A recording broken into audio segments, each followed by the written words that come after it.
Now, so the sad news of the week.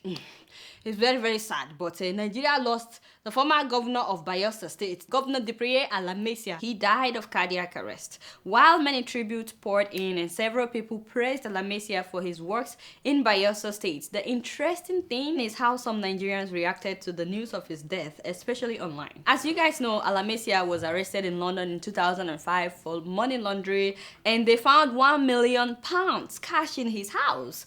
And then he jumped bail and allegedly dressed as a woman to escape and go back to Nigeria. In Nigeria, he was imprisoned by former President Olusegun Obasanjo. So after he served his term, he received a presidential pardon from President Goodluck Jonathan. The only problem is, many Nigerians did not pardon the former governor. Apparently, he laundered more than $3 million and acquired properties worth more than $10 million. There are speculations that the fear of being sent back was what caused the cardiac arrest that led to his death. Although UK has denied making any extradition request on Alamieseigha, they said they did not request for him to be extradited back to the UK. Nevertheless, people believe that he's been wanted. So, first of all, some Nigerians insisted that the news of his death was just another excuse, another plan to evade justice. Now that's sad. This person said, when you realize that Alams allegedly escaped the UK as a woman, you're forced to think deeply about his rumored death.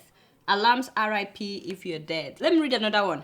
If truly Diepreye Alamieseigha is dead, may his soul rest in peace. I hope the Nigerian government and her allies are able to trace this loot. Wow. People are still bringing up the money that he allegedly stole. Diepreye Alamieseigha could not travel abroad for medical care due to fear of being arrested.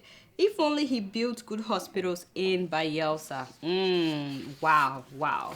Now, following the sudden death of Alamieseigha, the number of politicians returning their loot and repenting doubled. Yeah, right. So when I saw the trend on Twitter, on Facebook, I was really sad. I realized that Alamieseigha's story is meant to be a lesson for all of us.